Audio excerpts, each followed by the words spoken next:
you're correct. It's a troubling story. It's one of those stories that there are stories in the Bible that are like landmines.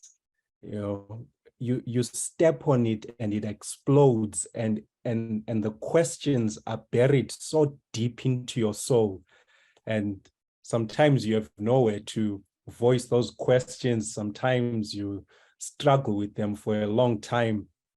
But let's get to the story and to all the interesting I like to think of them as the nitty-gritties of the story.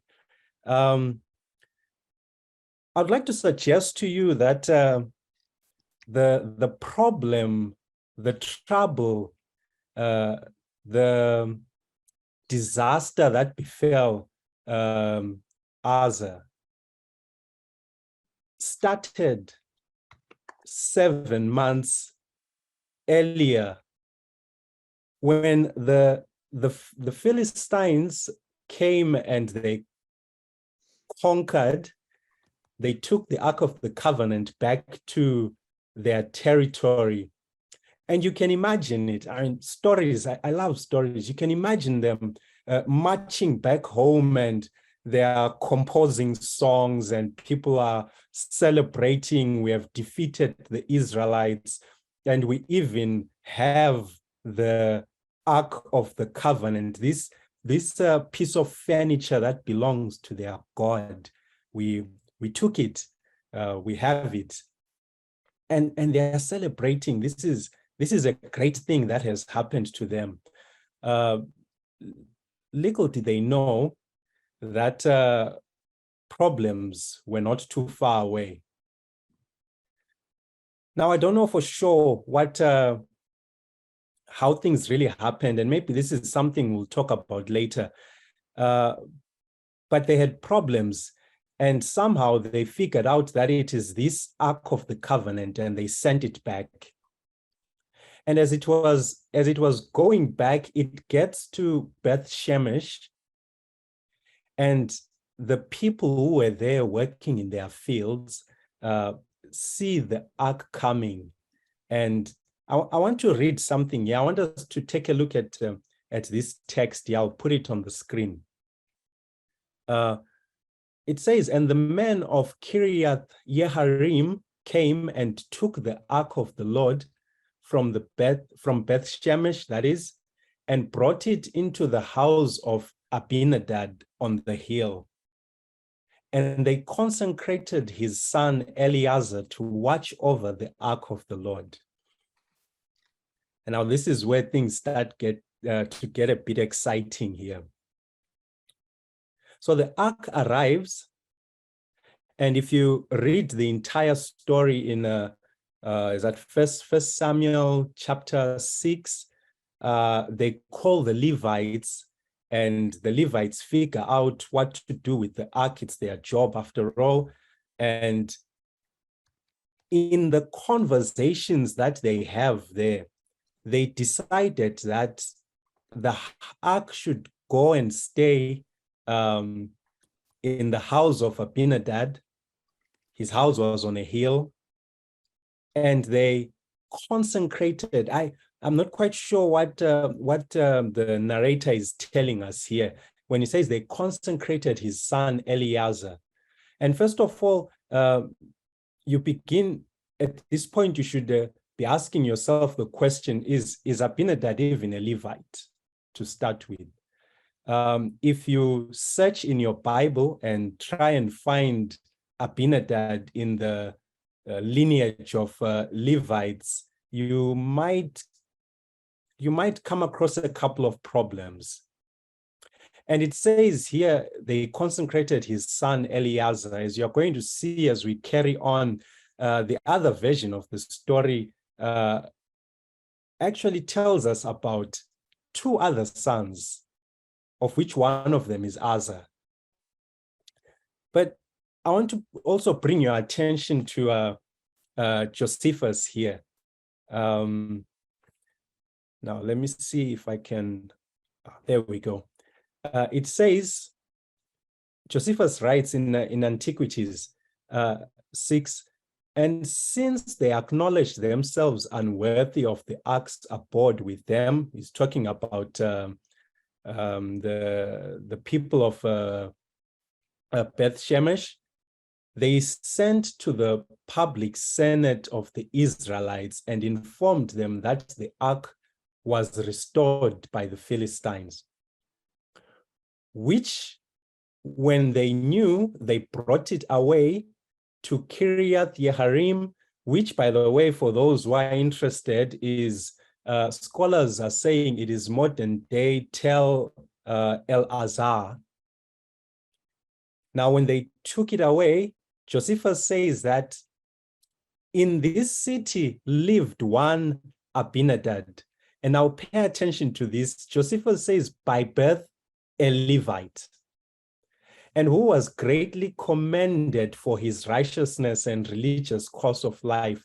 So they brought the ark into his house as to a place fit for God himself to abide in, since therein did inhabit a righteous man.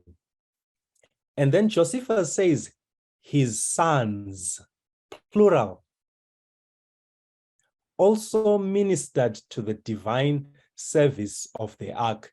Now, you're probably asking yourself here, okay, how many sons does Abinadab have? Is it one at this point? Is it 3? Or is it 1 and then the others were born later? Well, that's the beauty of stories. Some of these things are just left out there for us to think about. Now, I want to continue this because Josephus also says something quite interesting, and that is relevant to our talk here. He says, now start again at here, it says, his sons also ministered to the divine service at the ark and were the principal curators of it for 20 years. For so many years, it continued in Kiriath Yeharim, having been but 4 months with the Philistines. So, 1 Samuel chapter 6 says, well, actually, they had it for 7 months. Josephus says, no, it was actually 4 months. 1 Samuel says, well, he had one son whom they consecrated to be the curator, if I can use that word, to take care of the ark. Josephus says, no, he actually had a couple of sons. Which is which, you probably are wondering. Which story is true? Now, interestingly enough, we don't know for sure. The narrator doesn't tell us exactly what happened in that time when the Ark of the Covenant was in Abinadab's home. Now, if it is the case that he had one son and he would later have the other 2, of which one of them is Uzzah, and the other one, I think his name is Ahio. Yes, Ahio. How was life like growing up in a house where, I mean, forgive my imagination. That's how I can think through these things.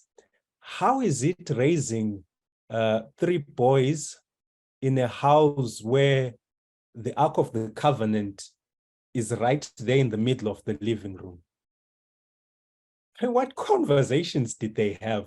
And that's all information that the narrator doesn't quite tell us, you know. And I'm left to just wonder, we're left to think about it. Was there a lesson on you know, I mean, you all know how it is when you have 8-year-olds, 9-year-olds in the house. They get on everything. Was there a time when at one point they were on top of the ark? I don't know. But for 20 years, that ark was in the house. Did someone ever touch it? Well, the narrator also doesn't tell us anything about that. what we know for sure is that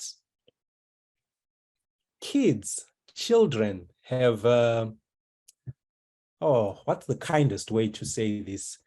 Their perception on what is sacred and what is not as advanced as people who have a more life experience.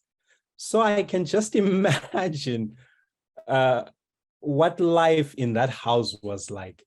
But the narrator somehow chooses not to tell us. But for 20 years, the Ark of the Covenant stayed there. David in the background, fighting all these wars. And at some point, when David thinks that he has done enough in a military sense, need I say also that somehow I don't think you win wars that way by, you don't fight your way to peace. Somehow I think you talk your way to peace, and David would learn that later on in his life also. But when in 20 years, David decides that, you know what, it's time for the ark to come to Jerusalem. That's it. And interestingly enough, and I'll keep saying this because I'd like us to have this new pair of lenses that we wear when we're looking at stories. David brings an army for this, and his soldiers are there. The day has come. I put a little map there for you to kind of like visualize and put yourself in this seat where they need to move from Kiriath Yearim, from the house of Abinadab on the hilltop. And also notice that you don't hear about Abinadab in this part of the story. You don't even hear about his first son that we were told of. The story now revolves around Uzzah and his brother. Is it his older brother or his younger brother? The narrator doesn't tell us. And if you look at that map, you can tell that the terrain that they have to travel with an ark is not quite the best. It doesn't look good. There are mountains, and they have to move with this piece of holy furniture, if I can use that word. And the narrator tells us that it was something to see. I mean, it was wonderful. For those who can relate, there are some who have who appreciate that God gave them joints, and so they can dance, and they look like they have more joints than other people. And then there are those who don't. David is one of those who have joints, and he's dancing. He's having the time of his life. In fact, later on in the story, funny, it's so funny how it happens. His wife is going to call him to the side and say, "Come on, what are you doing? What are you doing? You know, embarrassing yourself. You're embarrassing us all." But he was having a good time. He didn't care. He's dancing. The musicians are there. Everyone is having a great time. It is a spiritual event. And guess who is there? Uzzah and his brother are leading out in the procession, bringing the ark back to Jerusalem. This is a special event. And as it is with stories, until disaster happens. Now, once more, pay attention to the narrators, what they are telling us about the story, about what happened. If you read 2 Samuel chapter 6, and I'm reading verse 6 for you, it will say, when they came to the threshing floor of Nakon, pay attention to that, I highlighted it for you, Uzzah reached out and took hold of the ark of God because the oxen stumbled.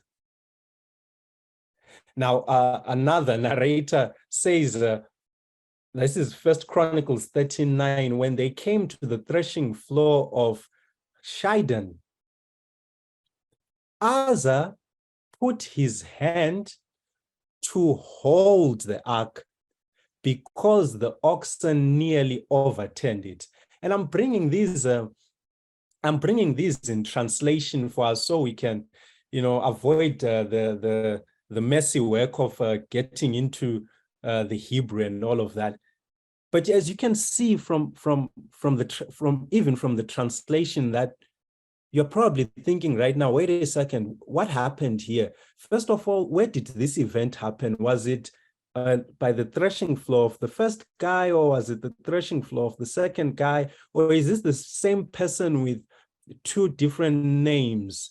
And did Uzzah actually take hold of the ark, or he was putting out his hand to hold it, and then God struck him? Wait a second, what actually happened here? Did the oxen stumble, or something scared the cows and they almost overturned the whole thing? And Uzzah was there, since he's in charge, he was trying to calm the whole thing down, make sure the ark doesn't fall. What exactly happened? Well, we have a couple of narrators who are telling us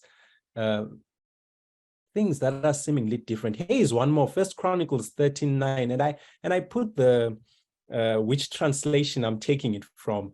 If you want to write that down and check it out, you can pull out as many translations as you want, and you will find that the translators see what is written in the Hebrew text, and they try to find some nuanced way to say it in English, but even then it comes out that there's something in this story that anyway, let me read this. When they arrived at the threshing floor of Kidon, you might argue, say, okay, well, this is the same guy, just spelled different. The fellows who did the New English translation spelled his name different, like the same as calling someone Sammy or Samuel, same person.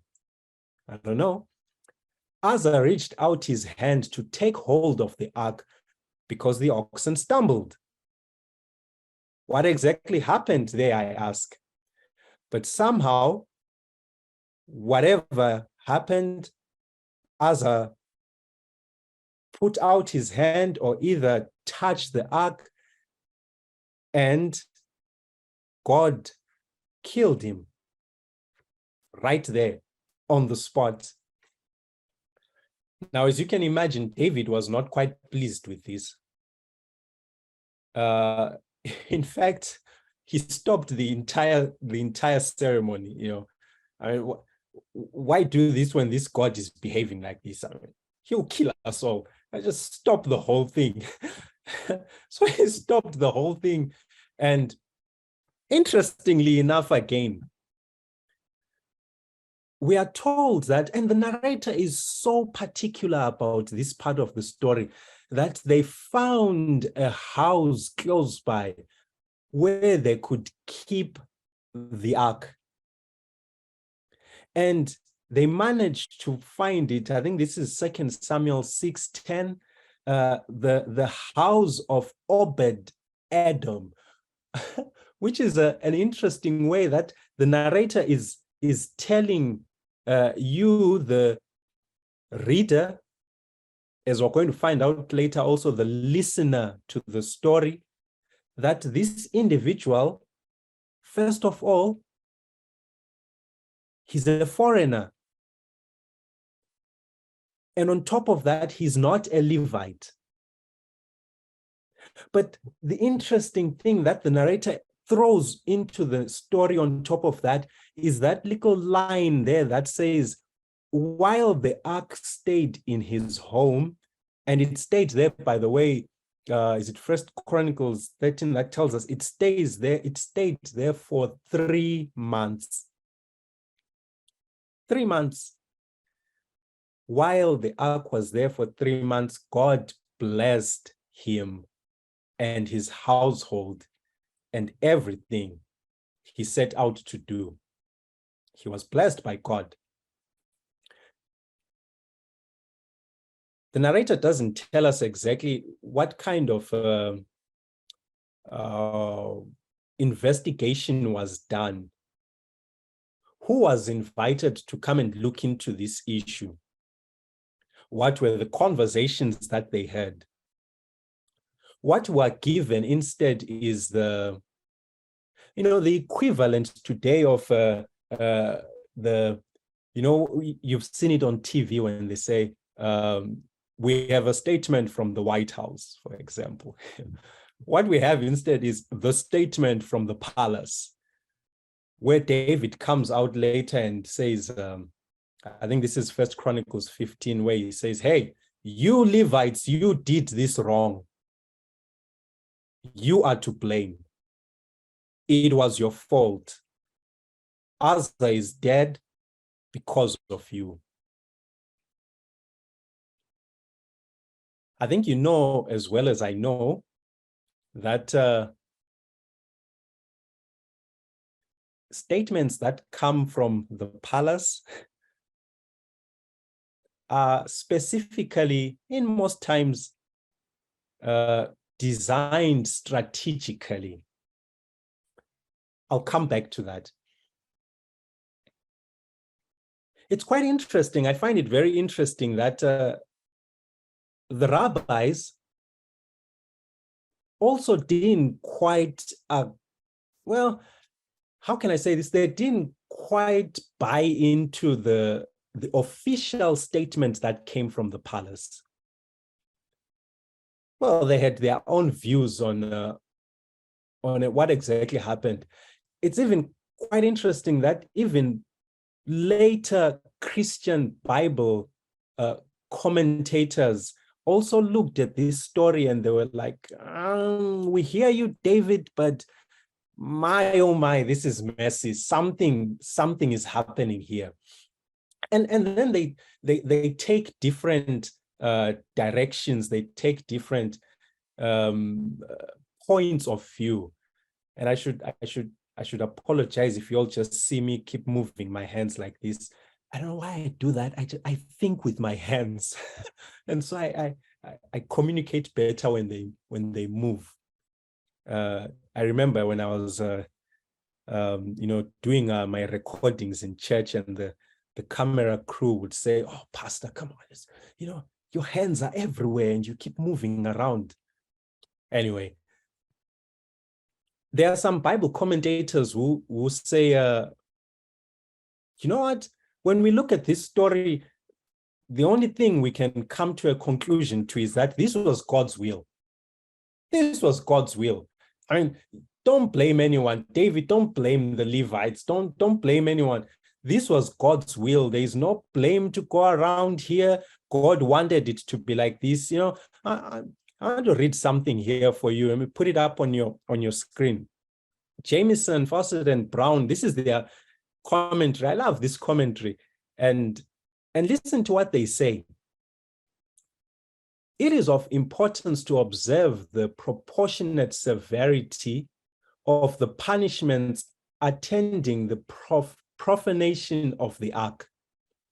The Philistines suffered by diseases because the law had not been given to them. Are you following how they are rationalizing this? Saying, well, this happened to the Philistines, and we'll tell you why. Because they didn't have God's law. The folks who work on my side of the street will look at that and say, well, when we're looking at the ancient Near East, that might not be as accurate as they make it sound. But anyway, they go on to say this. Now, I like this part. The Beshmetites also suffered. Remember the group that received the ark first? And then they throw in this line, but not fatally. Their error proceeded from ignorance. But Uzzah, who was a Levite, now these guys are saying, yeah, Uzzah was actually a Levite. Even though they know very well that if you search for that, that might be, it's not entirely impossible to prove. But the evidence goes either way.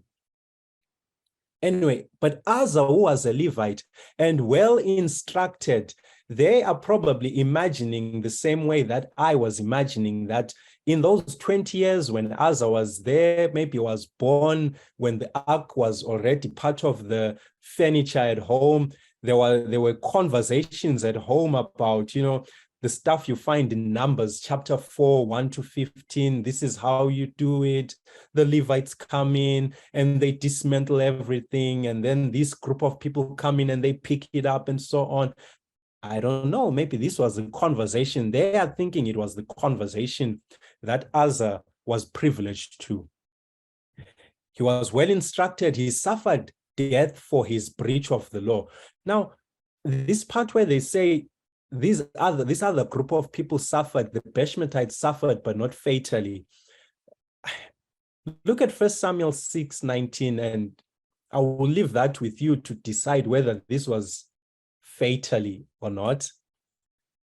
But the Lord struck down some of the people of Beth Shemesh because they had looked into the ark of the Lord. He struck down 50,070 of the men, specifically of the men. You know as well as I know that there are probably women also in that number. The people grieved because the Lord had struck the people with a hard blow, but not fatally. I don't know. But let me continue with what Brown and his friends are saying. The severity of Uzzah's fate may seem to us too great for the nature and degree of the offense, but it does not become us to sit in judgment of the dispensations of God. Don't you sit down and judge God. Absolutely not.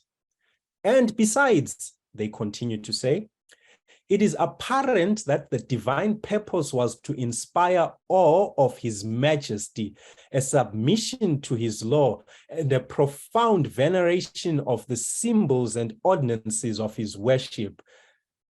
Oh my, if you are not as troubled as I am about this one. Somehow, they are arguing that, listen, it was God's will. God wanted people to submit to his law, to understand that his furniture is very important. It should be treated with a certain level of respect. And so God valued his furniture above human life.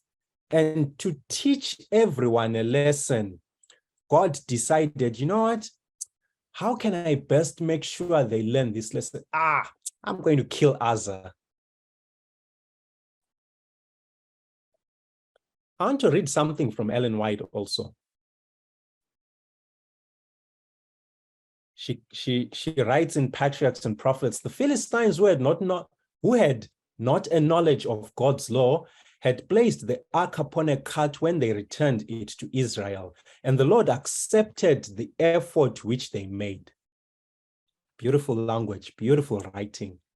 But, she says, the Israelites had in their hands a plain statement of the will of God in all these matters, and their neglect of these instructions was dishonoring to God. Upon Uzzah rested the greater guilt of presumption. Where is that coming from? She continues to say, she explains, transgression of God's law had lessened his sense of its sacredness. She is saying, listen, hey, you probably didn't see this in the story, but I'm going to tell you anyway. This guy was a sinner. Transgression of God's law had lessened his sense of its sacredness. And, this is the other part. I underlined this for you. And with unconfessed sins upon him, he had, in face of the divine prohibition, presumed to touch, she actually says he touched it, the symbol of God's presence, God cannot accept partial obedience. No lax way of treating his commandments. By the judgment upon Uzzah, now listen to this part, he designed to impress all Israel the importance of giving strict heed to his requirements. Thus the death, I need to read this slowly. Thus the death of that one man, by leading the people to repentance, might prevent the necessity of inflicting judgments upon thousands. Hey, let me kill one so that I don't have to kill many more. Let me see. I pick Uzzah, and God killed him. I'll leave those statements with you to kind of like digest. What I'm drawing from these statements is that, listen, it was God's will. And that's a position that not only the people I've quoted here have taken, several other people have taken this position. Hey, don't stress about it. It was God's will. And who are you to question God's will? Who are you to even try and understand God's will? When God decides to do something, you can take it to the bank that he has a reason why he's doing it. You can bank on it, and it's always good. I'm sure you've had a similar ideology when it comes to funerals. You know, when someone says, oh, you know, so and so, the choirs of heaven have been blessed with another musician. I've attended my fair share of funerals, way too many. And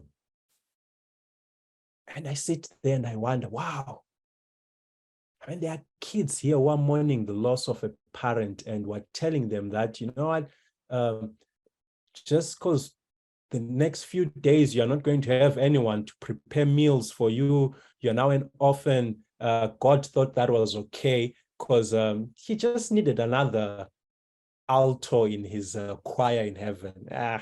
Okay. Let me leave that one and get back to Uzzah. That was a commercial break, I guess. There are some people who say, you know what, it was Uzzah's fault. And this is where things start to get a bit interesting. They say, you know what, it was Uzzah's fault. It was Uzzah, he is to blame. It was, if he had paid a bit more attention to what he was doing, all of this would have been avoided. And I bring to our attention Rashi.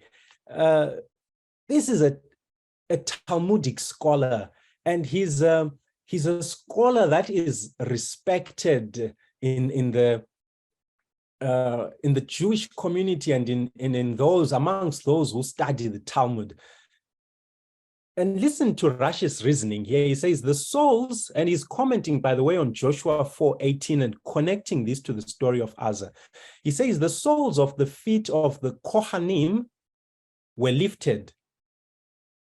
They were lifted from the water to the dry land next to them, and the water returned to their place. I'm sure you can recall which story is referring to, the crossing of the Jordan. The result of this was that the ark was on this eastern, I put that side, and the Bnei Israel, the children of Israel, were on this side, the western side.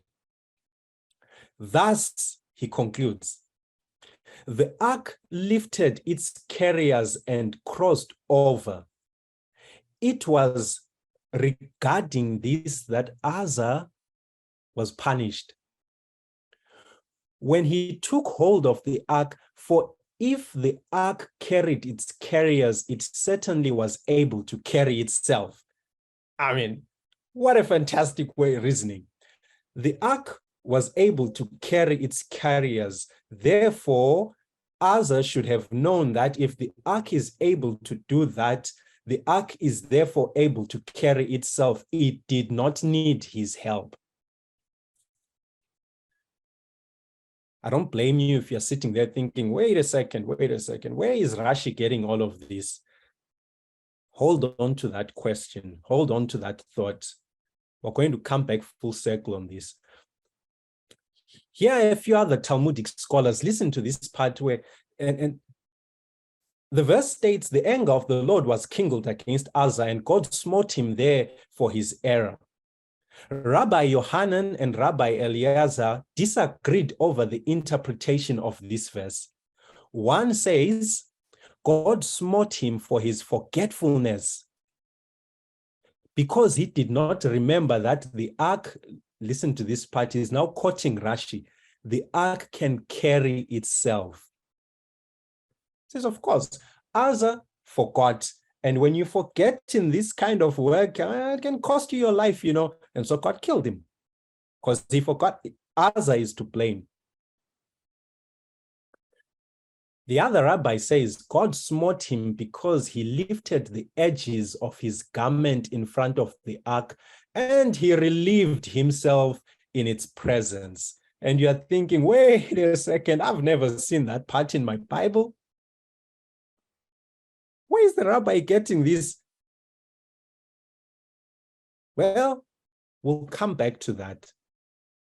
But keep in mind also that there are a lot of things that we've spoken about here that you don't see in the text. In the 2 narrations or 3 narrations that I brought into this story, there are a number of things that seem to be missing. There's another group that says, well, you know what? We've thought about this thoroughly. It's David's fault. Come on, think about it. David is to blame for this. Maimonides, let me take another commercial break here. They say, pronunciation differs according to the flexibility of the tongue. I struggle with his name. I struggle with I don't struggle with a lot of names, but his always gets me. But anyway, here is what he says.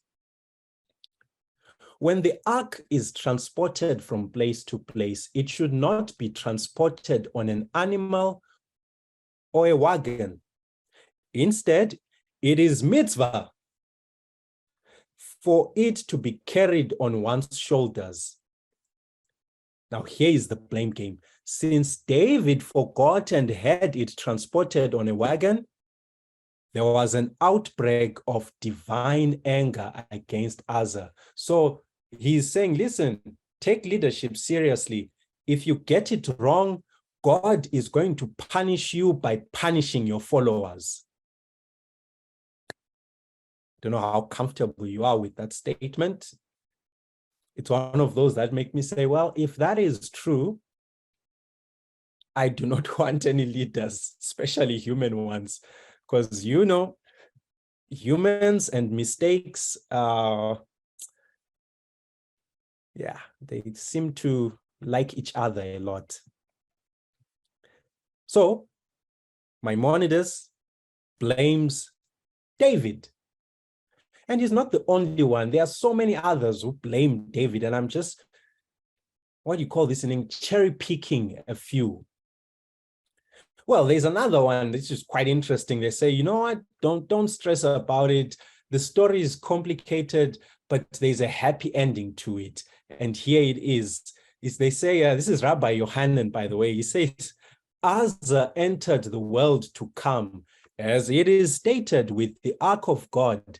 Just as the ark exists forever, so too Uzzah entered the world to come.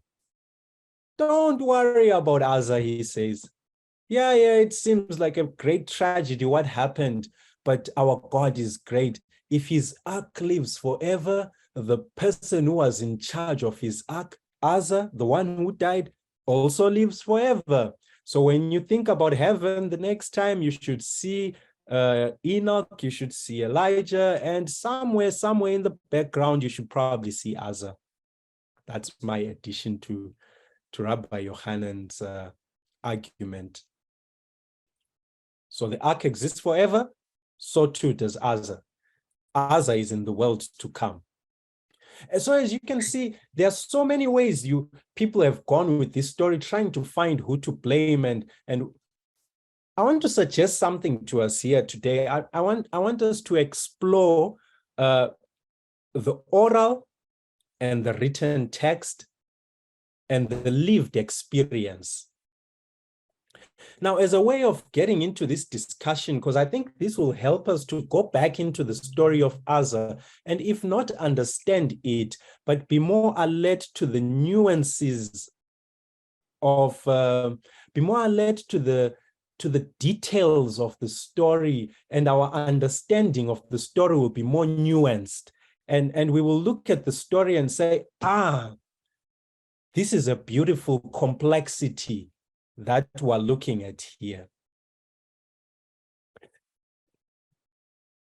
Sir Frederick Bartlett did some experiments way back.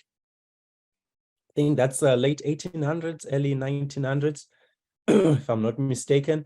And he's a psychologist who's studying memory. And so what he does is he gives his students a text to read. He says, okay, here's a text, you all read this. And then a couple of weeks later, in fact, I think it was a couple of hours later, he gives them a piece of paper. He says, hey, do you remember that story that you read? Can you write it down?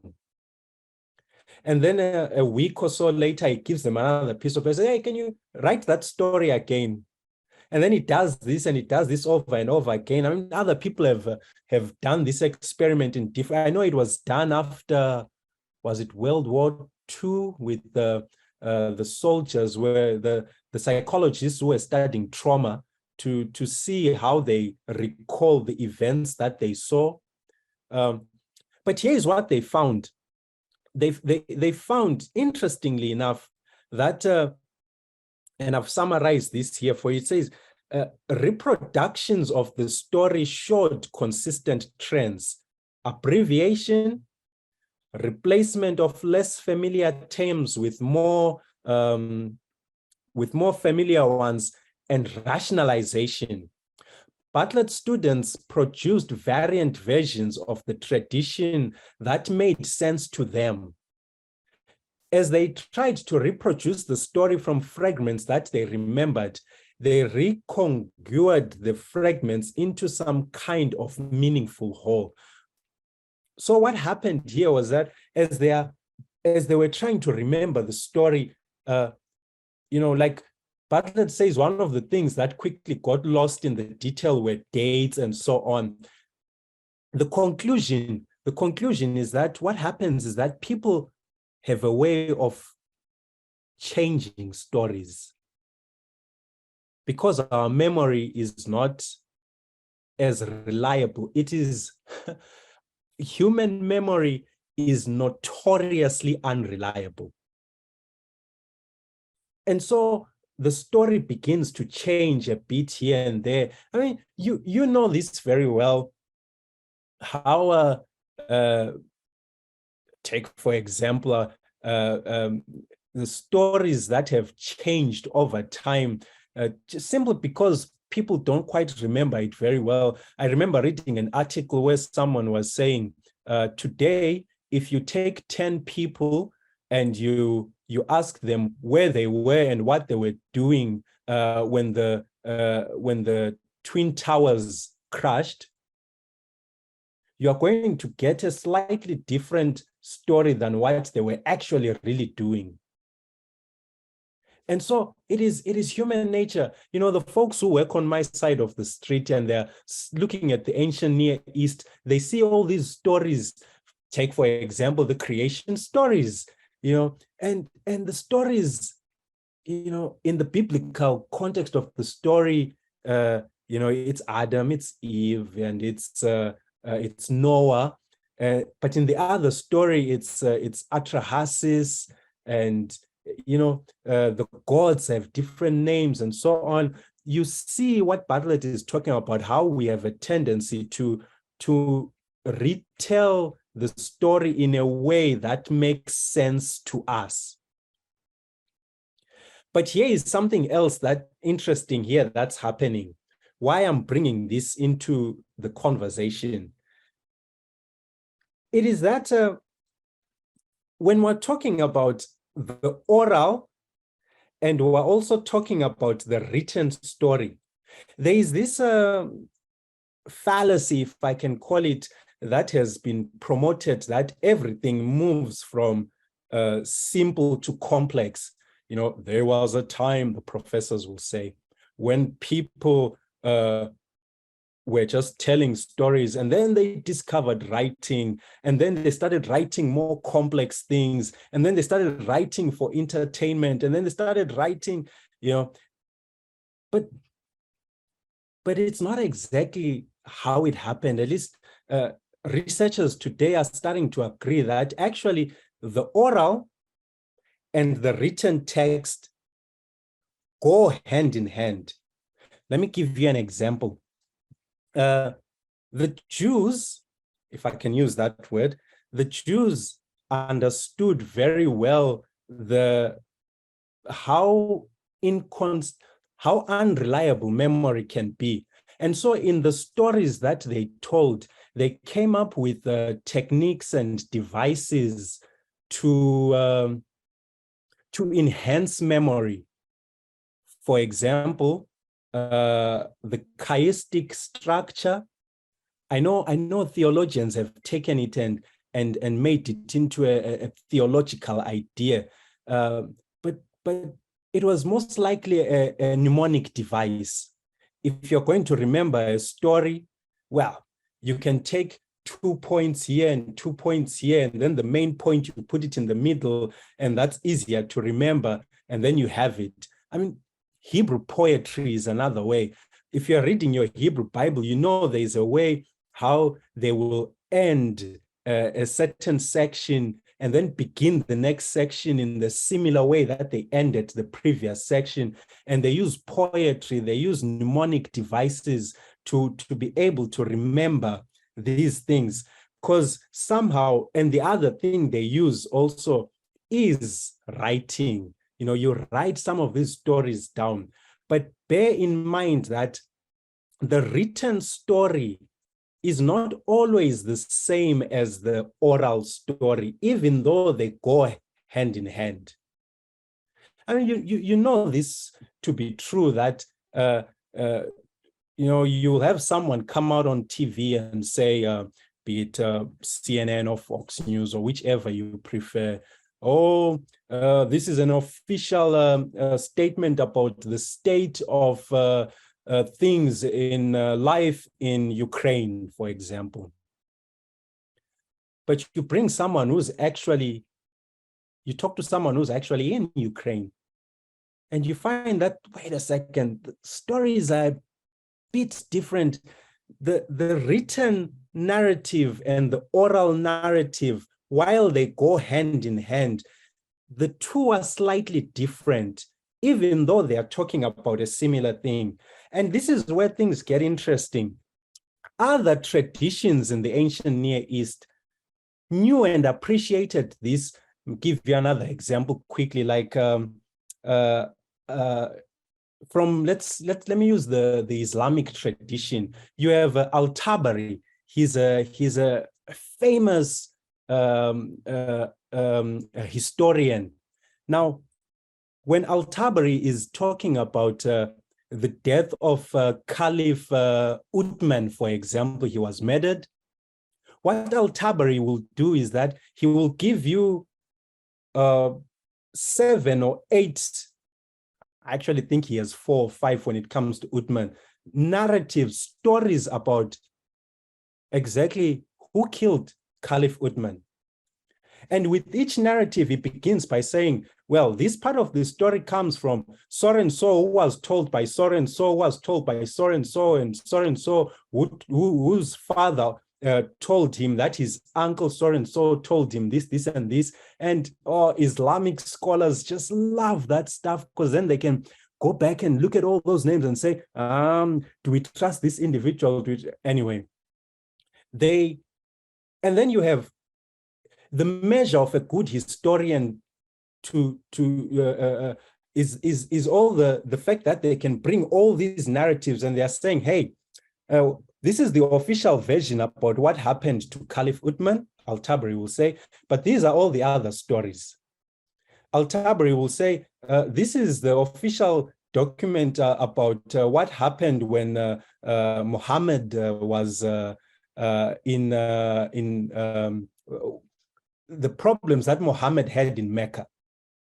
Well, these are the other versions also of that same story. And this so and so says, actually, this happened. Well, this is the story about this. You get where I'm going with this. And so you have all these versions of all these stories. You have the official one, you have the oral one. But guess what? When it comes to the Jews, you know it as much as well, and even way better than I do, that they valued oral above the written. In fact, there was a time when they didn't even want anything written. And scholars are now telling us that, and I think it is true, there's an agreement on this, that it was the after the second temple, when the second temple was destroyed, that's when they were like, you know what, we're losing some of this stuff. We need to write this stuff down. Okay. And there was a shift in mindset, because as you know, that for most of us, it takes a crisis for us to reevaluate our values. And so they had a crisis, they reevaluated. But for the longest time, it was the oral. These stories, this is a part of the oral tradition that is there. Remember when the Jews, when the rabbis are talking about Torah, they are not separating like how we do in our Christian tradition, where we say this is the oral and this is the written. To them, it's all Torah, all of it.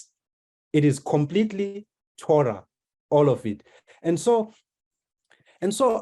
what I'm suggesting to us today is that when we read the story of Uzzah, what we are seeing there is actually a compilation of stories. Hence, probably why the different names and so on. And what we're seeing in that story, possibly, I don't know for sure, possible, judging by what we know about oral traditions, is that maybe there are some things that are missing in the story. It is quite possible that, you know, so when you read that rabbi who says, you know what, Uzzah decided that, hey, when nature calls, someone's got to answer, and it better be whoever is being called by nature. You know, he is not making that stuff up. There's a fair argument to make that he's probably drawing from the oral traditions that are there. I am not going to claim that the oral traditions are accurate. In fact, the very idea of accuracy, you know, didn't quite exist then. Well, I shouldn't say it that way. This is what happens when English is not your first language. You run out of words. You know, the Jews were comfortable with stories, layering different stories that seem to be against or that don't agree with each other. You've heard the famous story about the rabbi and his student. A couple approached them, and their marriage was on the rocks. And the rabbi said, yes, I'm willing to help. And so he sat down with the wife and his student. The rabbi student was there, and they listened to her, and she spoke her heart out. This is what he does to me. This man is this and is that and is that. And after an hour or so of talking, the rabbi looked at her and said, you know what, you are right. You are right. I agree with you. The next day, the rabbi met with the husband, and the husband did the same. You know, oh, she does this, and this, and this. At the end of the story, the rabbi said, you know what? You are right. And so he left. The student was confused. He looked at the rabbi and says, Rabbi, you've lost me. It's not possible. How can he be right and also she is correct? How can they both be correct? They have a problem in their marriage. One has to be wrong. And the rabbi looked at his student and said, you know what? You are also right. they're just comfortable with all these seemingly conflicting ideas, but blame it to the Greek tradition we've inherited, that we are not, something has to be right and something has to be wrong. There is an oral tradition that is the foundation of Uzzah's story. And the more we understand the oral tradition, the more we realize that there is something we're missing here. There is something that has been lost, or at least I suggest, I think there is something that has been lost here. But above it all, this is not robbing God of his divinity. This is actually establishing God's divinity, and I guess we can talk about that in the section where we're doing our Q&A. Here are some questions I want us to think about as we go into that section. Some things that maybe try to jog some more questions, and I should warn you ahead of time. I probably we do not have all the answers, but we're happy to have a conversation. Now, number one, clearly many Jewish commentators weren't entirely comfortable with what happened to Uzzah. How about you? What do you do with this story? How do you resolve it? How about the accuracy of the story itself? Does it matter that it is the narrator, not God? And I think we talked about this. It is the narrator and not God who gives the reasons for Uzzah's death. The narrator is the one who says, and God smote him. But there's, that part where God will come later and say, but we don't have that. There are many questionable stories and laws in the Old Testament where God is credited with things we would find unjust or cruel. Like what he did to the Beth Shemesh, the people in Beth Shemesh. Is there room in your notion of inspiration to say that Uzzah's treatment was unfair?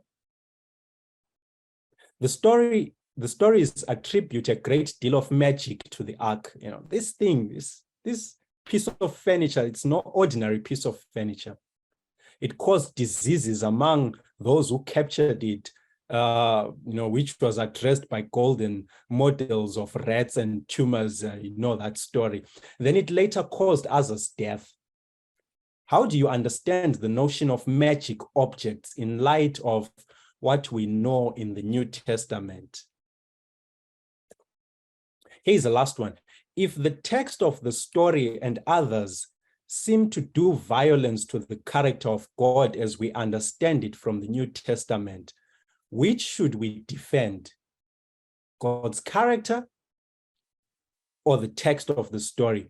And I'll let you know right off the bat that when it comes to me, I stand and I say, you know what? The God I have read, the God I know in the scriptures, the God in the New Testament says, I am at war with death. We're not partners. We're not working hand in hand. I don't ask death to do my bidding. I'm at war with death. And the final enemy, Paul writes, to be conquered will be death. And so I say, no, God cannot collaborate with death. But what do you think?